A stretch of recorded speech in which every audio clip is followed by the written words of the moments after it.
folks, welcome to my live call tonight, and comes with a question. Do you fear questions from others?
And for those of you that do not know me, I've been involved in network marketing over 40 years. I share a lot of what I've learned in my journey on these live calls. I started in this business totally broke, sold a junk truck to get started, put $200 into my business. And for almost the last 28 years now, I've been full-time. I'm going to acknowledge some really wonderful, awesome people that are going to join us. And then we're going to ask a question or answer a question. Do you fear questions from others? Do you fear that? And first one is John in Baltimore. How are you doing, John? Good to see you. Charles, nice to see you in Georgia. Hope you and your wife are doing very well. Andrina in Texas, how are you? Good to see you. Hope you're doing well. Ciro, Salt Lake City. Good to see you, Ciro. And Daniel, my French friend, hope you're doing well. Bonjour. Yes, and what's the other one? Marquise, nice to see you. Daisy in Miami, how are you? I hope you're doing well. And Odette, good to see you from the Philippines. And George in New York City, good to see you. Sean, good to see you as well. And Terry in the Missouri Ozarks. Good to see you, Terry. Bill in New York City. Good to see you, Bill. Hope you're doing well. Hope you're not in some of the crazy parts of New York City. Anyway, but I hope you're doing well. Nice to see you on the call. And who else is here? Felicia, nice to see you. Good to see you. Hope you are doing well tonight. Absolutely. So, I hope you're enjoying your summer so far. I hope you're not quarantined too much, that you can get out and do things. We went to the national park here, the Great Smoky Mountains National Park, me and my son. And we went on a 4-mile hike. It was very nice, very nice. Came back feeling great. Just being along the beautiful rolling river and in the Smokies, just beautiful. Enjoying nature, it's awesome. So if you can get out, be out. It's good for your spirit, for your emotions, for your mindset if you do that. So here is something that I titled this, Do You Fear Questions from Others? Actually, that's a big issue with people who join your business in network marketing. Maybe it is with you. And what it is, it's a common mistake that people wait until they become the expert before they do anything about this business. I'll say that again. People wait until they become the expert before they do anything about this business because they don't want to look stupid, right? They have a great fear that people or their prospects will ask them questions and they won't have the answer. Oh my gosh. So we know that some people fear rejection, but in this case, we're talking about people that just don't want to look stupid. And so they wait until they become the expert. The only problem is that they endlessly will forecast. Hey, Jack, nice to see you. I plan on being out on Tim's Ford in August for 10 days. I rented a lake house there, Jack. So anyway, looking forward to it. Hey, Christy. So the thing about it is, these people will endlessly forecast in their imaginations while they lay in bed at night. Oh, what if they ask this question? What will I say? I don't know what I would say to that.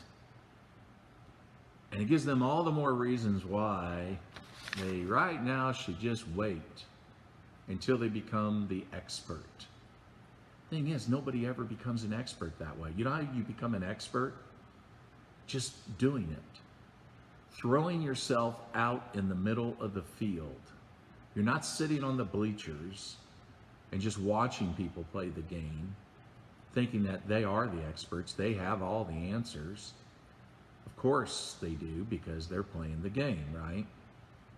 Now, how you do it, how you learn the game is getting in the game. So,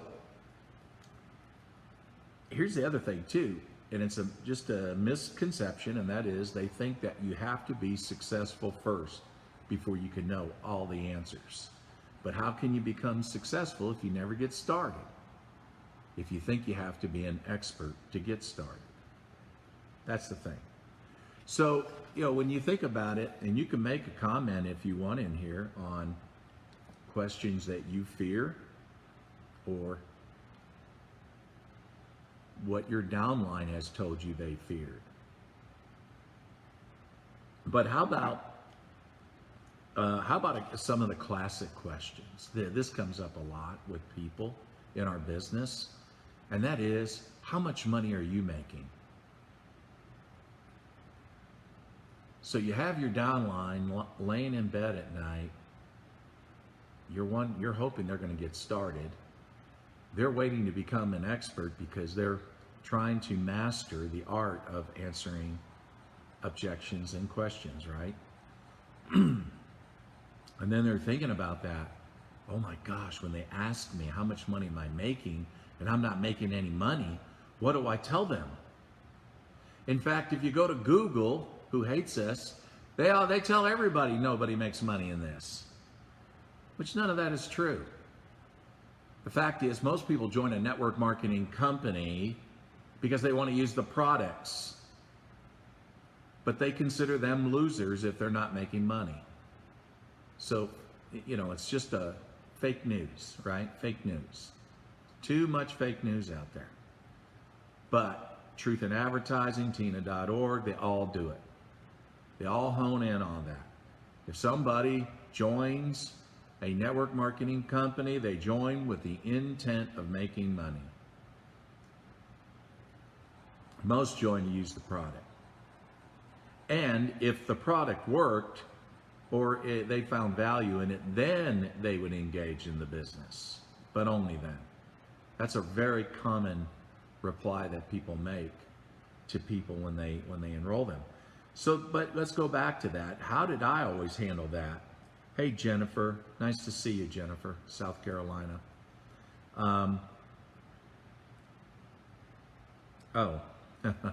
Okay, so George, you can screenshot Andrina's comment, and I'll come back to that. And so let's go back to that. How did I handle that when I wasn't making money yet? Well, first of all, I wanted to make myself not the expert in front of their eyes. Because if I have to be the expert, then there's a lot of pressure and a lot of stress. And that's not something I want to impose on myself, nor should you. So what I do is I tell them the truth, and I say, listen, I'm really just getting started with this. You know, first I was using the product. I liked the product. I wasn't really looking to do it, you know, to being involved with the business. So it wasn't until that I was really ready to do this that I decided to do this. And now I've decided to do this. And I'm excited about it. I'm really just getting started. So I don't have any income right now to show you. But if your question is, and this is important, if your question is money being made here? Is that your question? Is money being made here? And I'll wait for their answer, because that's important. And they generally come back and say, yes. Great. What I'd like to do is I'm going to introduce you to some of my upline who've been in it much longer than me, or longer than I have. They're doing very well. And you can, you know, ask them some of your questions about how they are doing and things like that. I'm sure they'll be glad to share it with you. Are you open to that?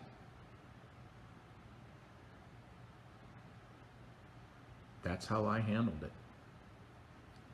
See, what I wanted to do was, I did not want to be the issue. Why should, you know, you think about it, I mean, the psychology I'm getting across is that the potential of this opportunity should never be based on one person. In this case, me or you. It shouldn't be. Are there people being successful? And if you have an income disclosure on your website, on your company's website, then they're going to list per rank position what the averages are. And that answers the question, is money being made? But that's usually what I do, is I wanted to take myself out of the equation and never be put in a position where I'm the issue. Because the fact of the matter is, and I'll also add this to it with them, the fact of the matter is, you might be better at this than me. And I hope you are. But I'll introduce you to some great people. So I find that is that's always the way I always handled it when I was, you know, getting started, getting going. So first of all, don't beat yourself up, because a lot of you've been in a learning curve. You know, the battle of this is not the fact that you haven't been trained enough, that you haven't gotten on enough Zoom calls with your upline. Most of it is just psychology. You got to get past the stinking thinking. And once you clear the road and you can see it, then you can push the pedal down and fly. But as long as you got fog in front of you, there's always a hesitancy just to hold back, put on the brakes. I don't know what's ahead. And what that fog is, that's the false stories we tell ourselves, the false narratives. And a lot of people will do that too. They'll reinforce it. So the best thing for us to do is get that cleared. And then just understand that you don't have to be, and that's part of the fog, right? Is I got to be an expert. Before I can do this, I got to be an expert. Before I do this, I got to know the answer to every question. Now here's the other one. I'm going for the classics. So is this a pyramid? So you have your downline that is laying in bed at night, and they're thinking about all the questions my prospects are going to ask me, or my friends. Is this a pyramid? Is it one of those? Is it one of those? And what most leaders I've seen do is that they will be very defensive. They'll go in the defensive mode. They'll go into, well, did you know that corporate America is a pyramid? You have a CEO at the top, then you have a president down below him, Then you have a vice president, and then you have a line of other vice presidents of this division, that division. Then you have area manager, division managers, and then finally at the base of the pyramid, those are the people that actually do the work and make the product. And did you know that on the back of the $1 bill, your government has a pyramid? That's right. Did you know the U.S. government is a pyramid? I don't do those things. I've seen people do it. It's a waste of time. To me, it's all negative and it's defensive. I just like to have fun with it. And I encourage you to do that. When it comes to questions, is have fun with it. And when I get asked that question, I like the Forrest, Gump, Bubba Gump approach. And when they ask me that question, I'll say, pyramid. What do you mean? What do you mean by a pyramid? And I don't say anything more. I just look at them in the eyes. And I just look confused. And then they're going to struggle with it. Now, you see, I've thrown it back on them. I'm going to let them work on it. I'm going to let them chew on it. But I'm also going to be merciful and compassionate and take them out of the grinder and say, well, do you mean putting money into something and it's like a money game and something like that? Yeah, like that. Oh, no, I would never do something like that. No, we give a product and a service in exchange for money. Isn't that the very definition of a legitimate business opportunity or a business? Money in exchange for a product and service. Is that legitimate? Yeah, of course. Well, that's what I do. That's what I do. So now let me tell you about what I do. I'm excited to share it with you. You see, have fun with it. Don't get uptight about it. Don't get defensive. Just play dumb. Let them tell you what a pyramid is. I remember in the old days when they said, is it a pyramid? I'd smile and say, would you like it if it was? No. Good, then you're going to like what I tell you then. Or if they say, well, yeah, you mean like you sponsor somebody, they sponsor somebody, and it's exponential growth, and yeah, great, yeah, I like that. Well, then you're gonna like what I'm going to share with you. That's what I used to do in the old days, but now I just do the Forrest Gump approach. Oh, could you tell me what a pyramid is? And just be so sincere. And then have some compassion, pull them out of the grinder, and say, oh, you mean putting money into something and it's just a money game? Actually, there was when I did a call the other night with a leader, this man brought that up. And that was one of the things he said was he had been in one of those before. But I'm gonna cover that in a second. But that's how I handle, is this a pyramid? Now, what about another fear, objection? And like I said, you can throw some out if you want to throw some out. But how about when you are talking to somebody and they say, well, I've tried one of those before. Now, I just mentioned I was on a Zoom call the other day with a leader, and this man was saying that very thing. What do you do then?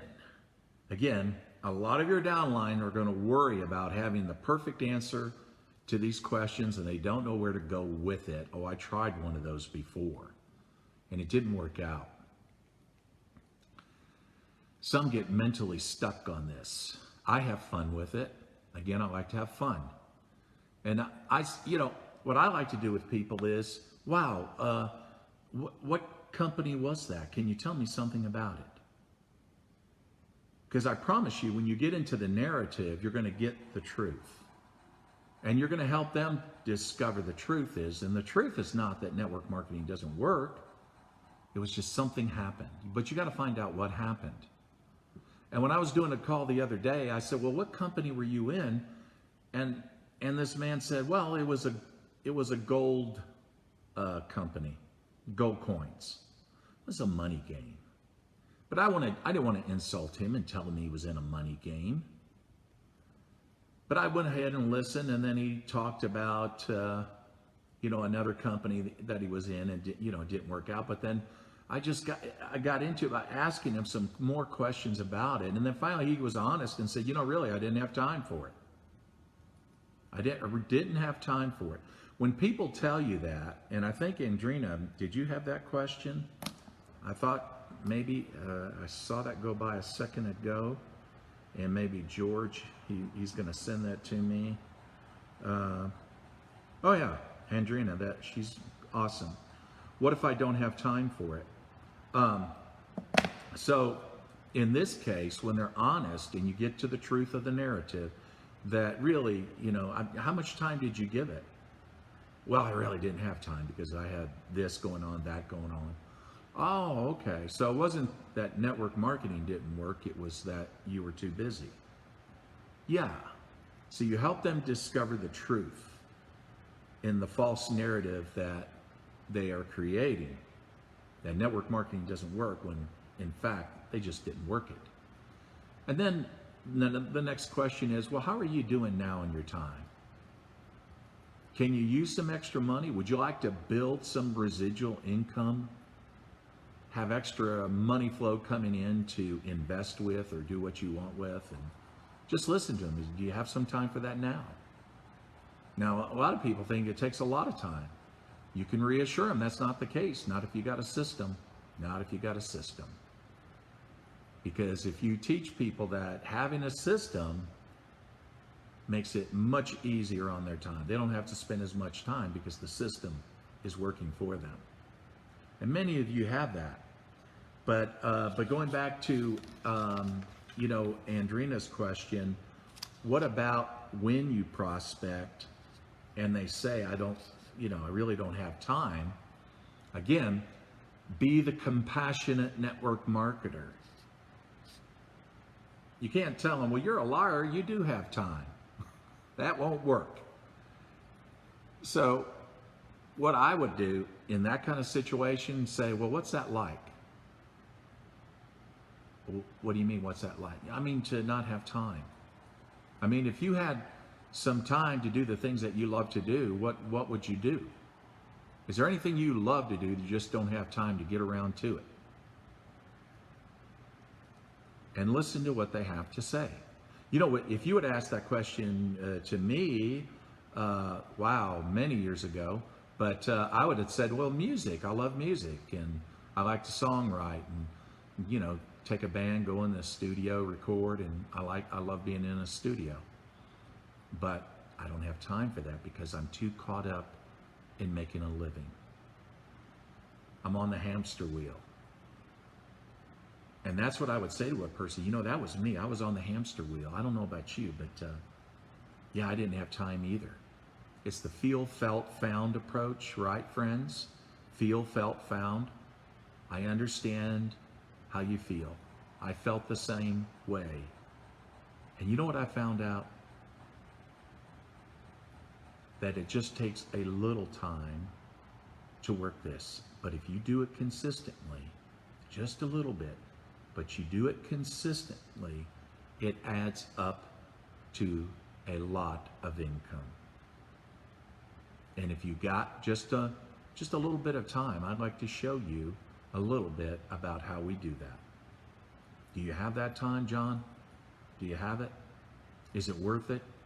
If you could build up enough residual income, then you could get around to those things that you really love to do, that you're passionate about, that would make you so happy.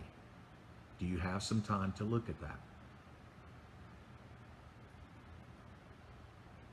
You see where I'm going with this? And so, here's what I want you to do, friends. I'm drinking water like crazy tonight after walking for miles in that park. Anyway, what I want you to do is I want you to take the pressure off yourself having to be the expert. And I want you to see yourself, or say to yourself that I am not the expert in answering people's questions, but I am the expert at giving service to others. I am not the expert in answering people's questions, but I am the expert at giving service to others.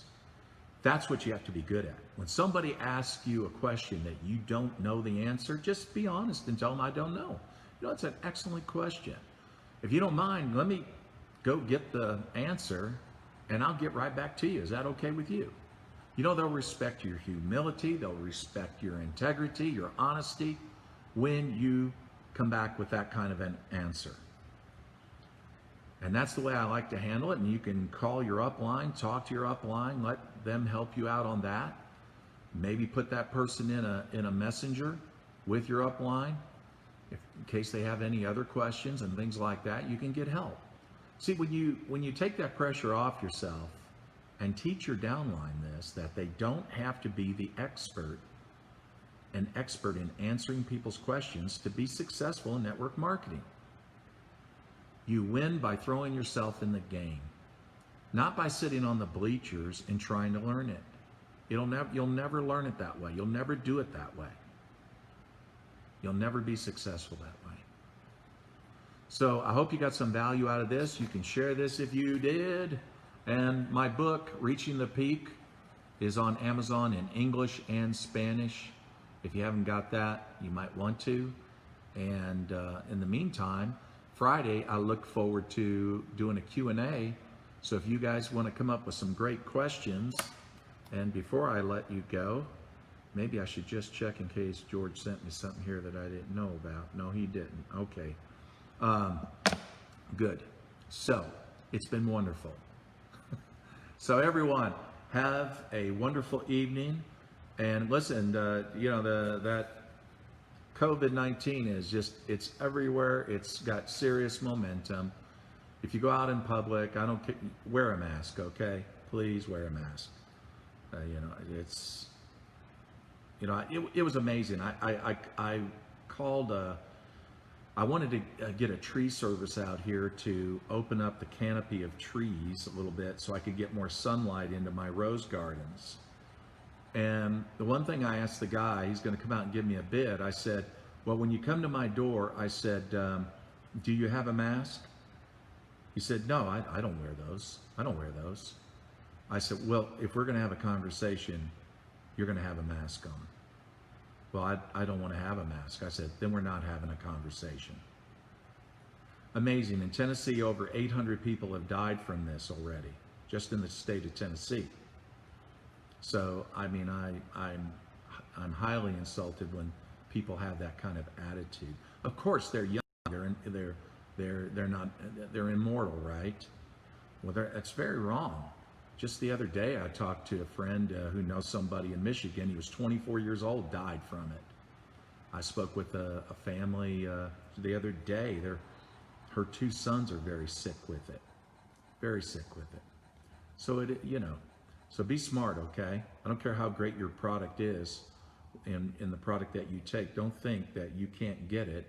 And do you really want to have some downtime? Who's got time for that, right? So be smart, okay? Love all you guys, and I look forward to seeing you on Friday.